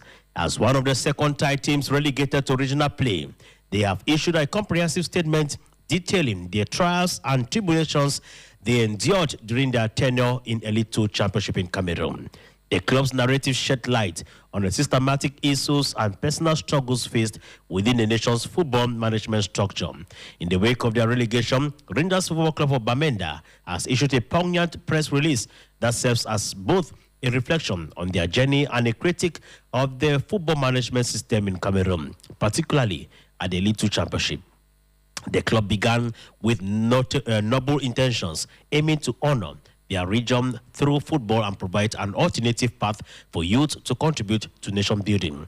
Despite the overwhelming support from fans and the community, Rangers Football Club of Bafut faced significant challenges, not least of which was the aligned mismanagement and unfair treatment by the football authorities, including FECAFOOT. The press release outlines 3-year struggle within a system that lacked fairness and support, where the club encountered, in quote, wicked and unjust men, end of quote, whose actions seemed intent on frustrating their efforts.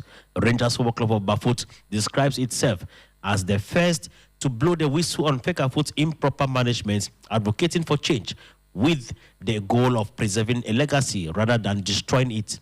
However, this stance seemingly positioned them as a threat to those benefiting from the status quo, leading to what the club perceives as targeted and unjust actions against them.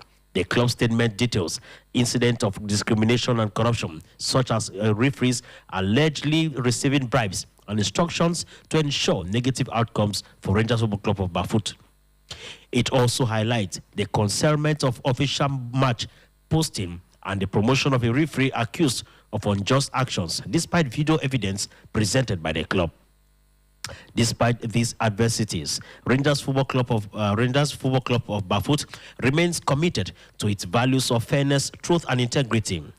The club's representative, while acknowledging the inhuman treatment they have faced, invokes an African adage to illustrate their resilience and belief in the eventual revelation of truth.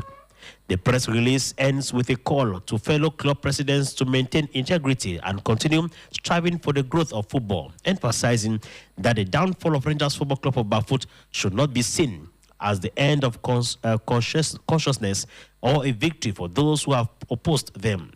Rangers Football Club gained promotion into the Cameroon's second-tier championship back in 2021.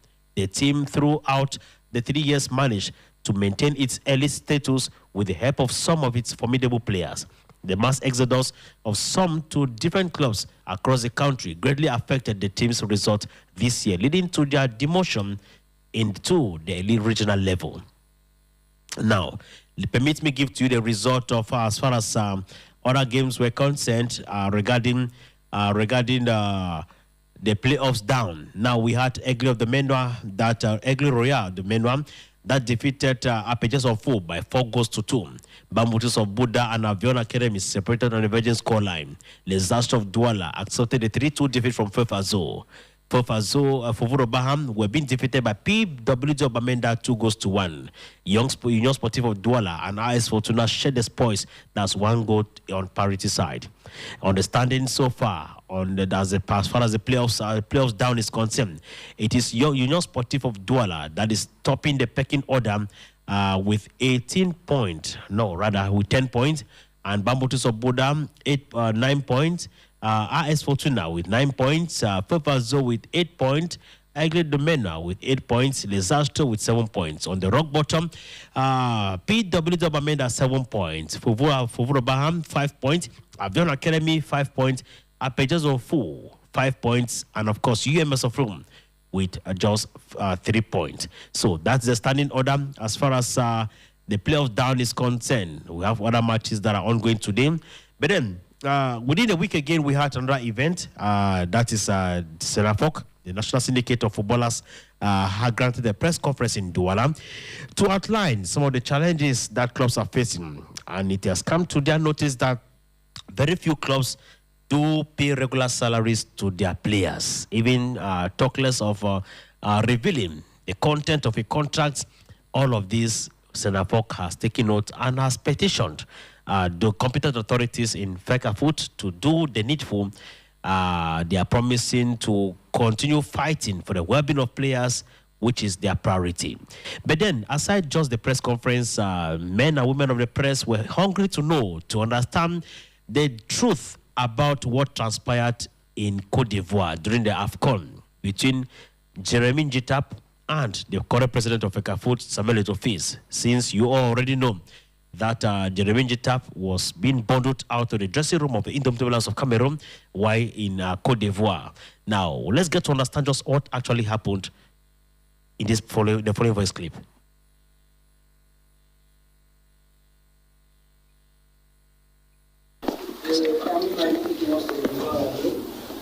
Je voudrais savoir, je crois qu'on est aujourd'hui à le deuxième baromètre, justement sur la question de paiement des salaires des joueurs et des joueuses. Mais il me souvient qu'il y avait un premier baromètre qui jusqu'aujourd'hui, d'après justement mon recrutement, n'est pas toujours effectif. Comment on fait passer du premier au deuxième sans s'assurer, à un moment donné qu'on a réglé justement les dettes du premier baromètre? Et entre autres, j'ai pu comprendre, d'après vos explications, qu'aujourd'hui, il y a des moyens internes pour pouvoir permettre à la fédération d'exécuter un certain nombre de sentences. Comment on fait aujourd'hui pour avoir notification des décisions rendues au niveau fédéral et ne pas les communiquer, sinon que le joueur ne soit pas notifié et les différentes parties, notamment le SINAFOP, dans cet ensemble de choses? Qu'est-ce qui se passe réellement en interne? Parce que je pense qu'aujourd'hui, la question est plus que cruciale.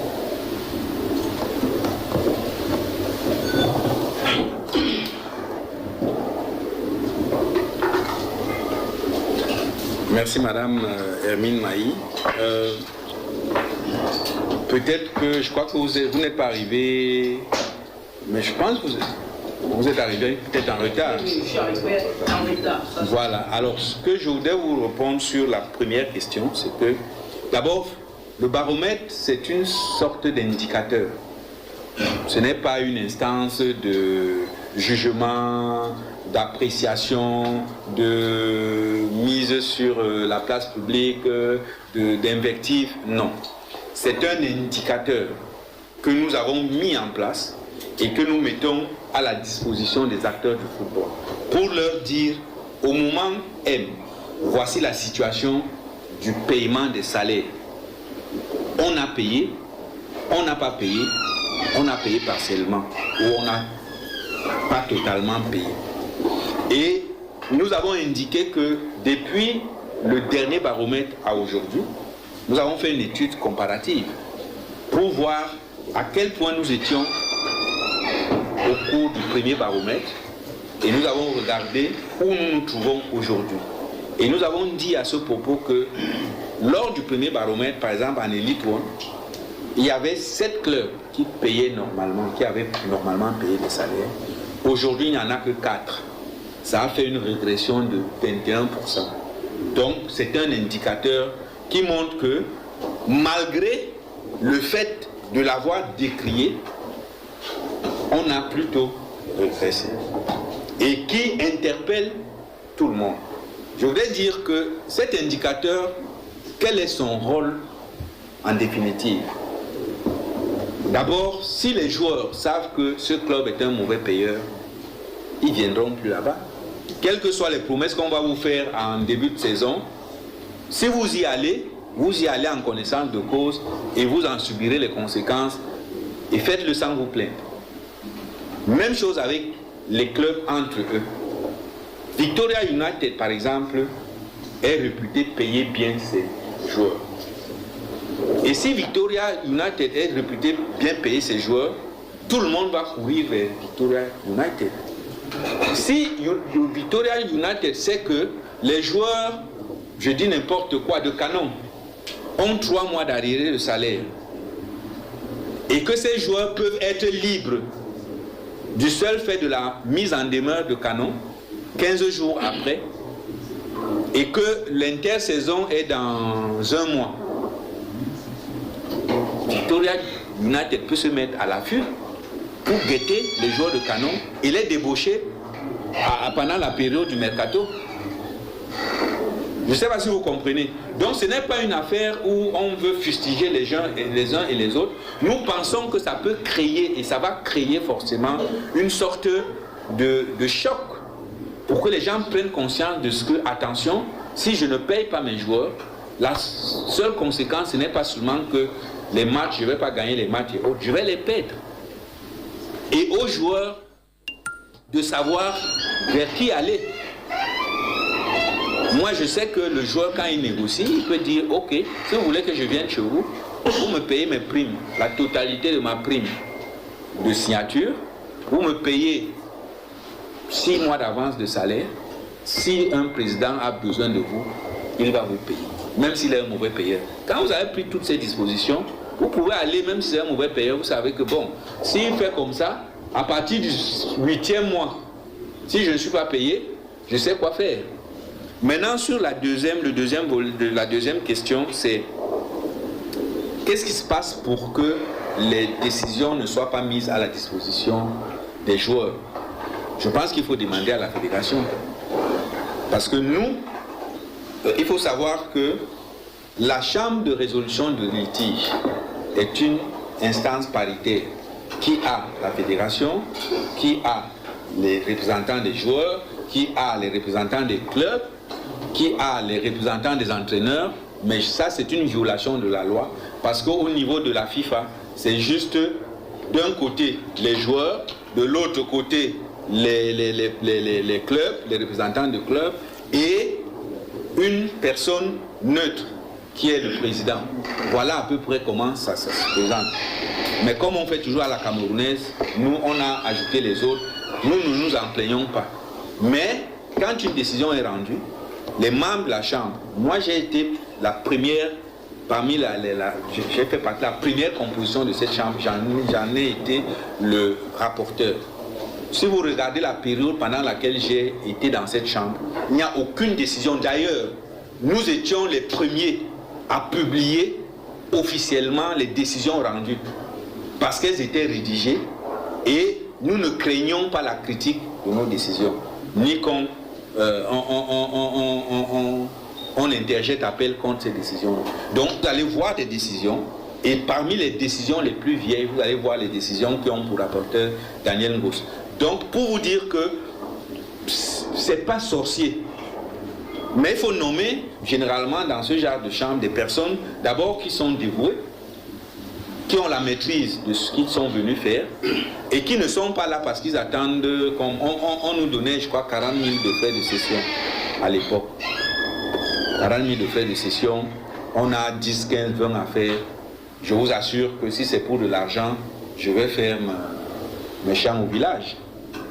Pendant pour le même effort, j'ai 40 000, 10 fois 20 fois 30 fois 50, 100 fois. Donc, il faut y mettre des gens qui sont des passionnés de ce sport-là, qui veulent que les choses avancent et qui sont capables de se faire violence. Même quand et ces frais n'étaient pas payés, chaque fois, il y avait des moments où on accumulait 4, 5, 6 sessions, mais ce n'était pas un problème pour moi. Je rédigeais, le président qui était un magistrat hors échelle, il signait. Et je dis qu'on publiait nos décisions. Donc la réponse n'est pas de notre côté, la réponse est du côté de ceux qui doivent le faire, et c'est-à-dire les membres de la Chambre, et à côté de la fédération qui est en charge de vérifier que c'est fait. Et si elle ne le fait pas, elle a tort de ne pas le faire. Et je pense que nous allons faire exactement comme nous avons fait avec les décisions non exécutées. On va saisir la FIFA pour dire les décisions sont rendues, elles ne sont pas rédigées. Et vous allez voir dans les prochains jours, ou dans les prochains mois, ou dans les prochaines années, vous allez voir le règlement de la FIFA être modifié dans ce sens pour dire si vous rendez une décision, vous ne la rédigez pas, vous faites obstruction à la justice, on va vous sanctionner et ça va être encore un moyen pour les représentants des joueurs et pas que, pour tous ceux qui sont dans ce domaine, la possibilité de saisir la FIFA pour contraindre la fédération à rédiger les décisions qui sont rendues par ces organes juridictionnels. Oui, bonjour tout le monde, c'est Alain Denis pour le CFL.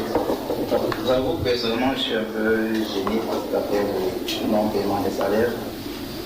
Parce que je pense toujours que si les acteurs principaux eux-mêmes ne prennent pas leur destin entre les mains, les choses ne vont pas véritablement évoluer. Je prends un petit exemple.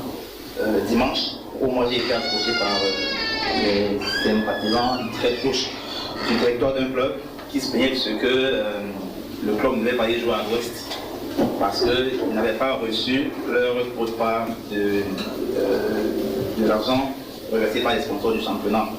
Et donc, fort de cela, ils ne pouvaient pas payer eux-mêmes au salaire au niveau leurs joueurs qui ne sont pas allés jouer.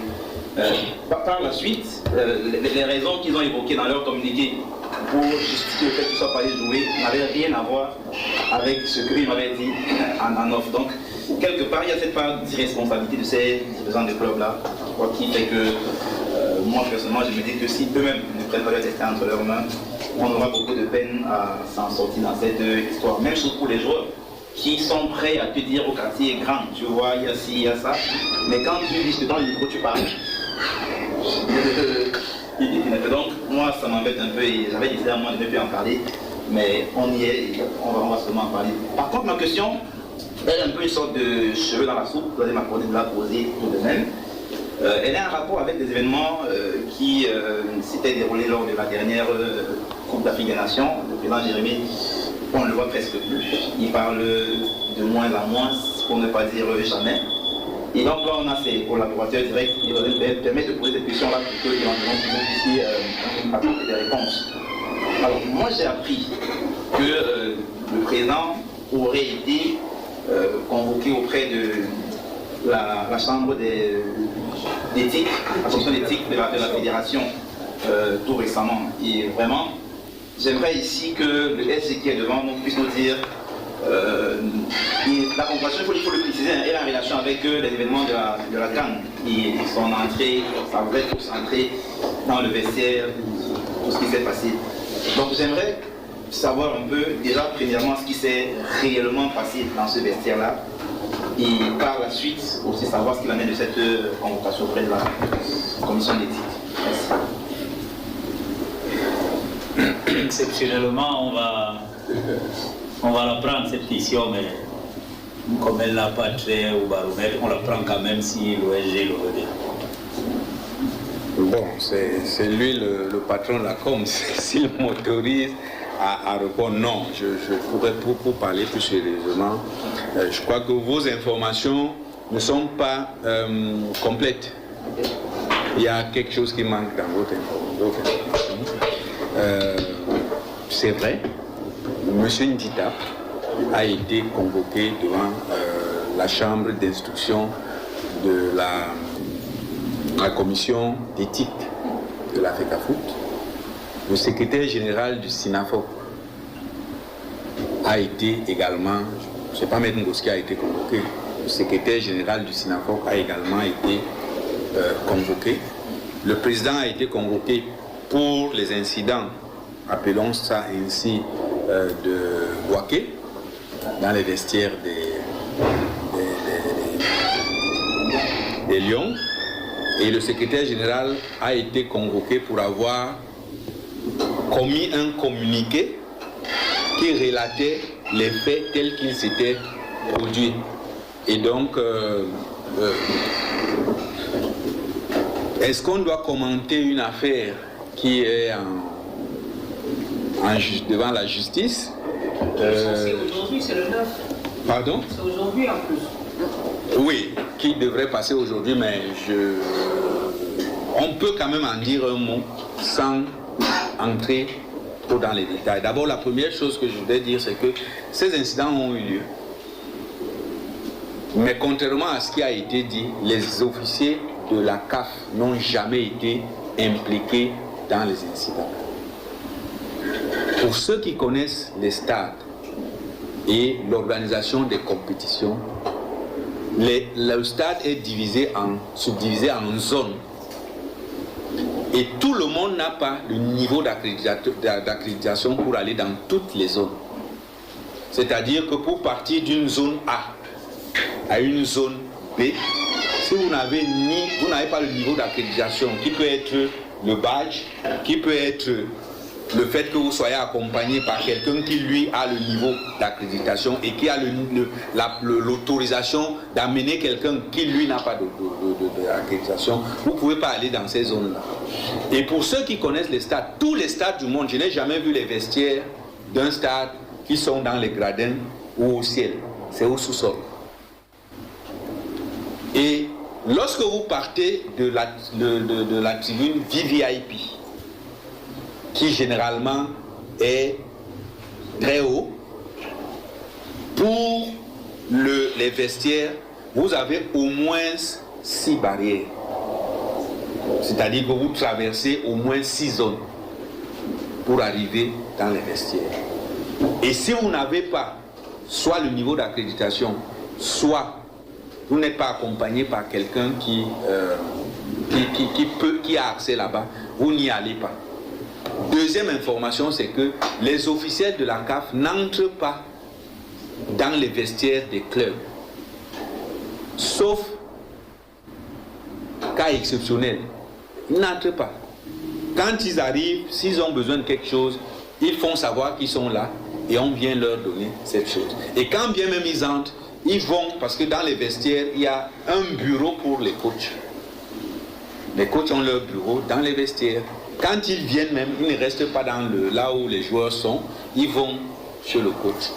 Alors, ce qui s'est passé à Boaké, je vais le dire succinctement, c'est que le président Njitap est le vice-président mondial de la FIFPro. Il est le président de la division Afrique de la FIFPro. Il est le président du SINAFOR, mais il était surtout là-bas comme président FIFPro, division Afrique, et vice-président mondial, et légende de la FIFA.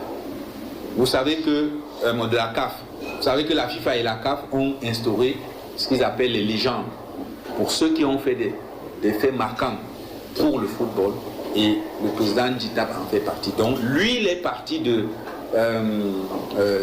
d'Abidjan dans le jet du président Motsepe, parce que c'était des invités du président Motsepe. Donc eux, ils sont allés avec le jet. Quand le match est fini, l'ambassadeur Roger Mila, lui, il est venu en véhicule. Donc il devait rallier Abidjan par voie terrestre. Lui, il avait suffisamment de temps. Il est donc parti de là où il était, accompagné d'un officiel de la CAF.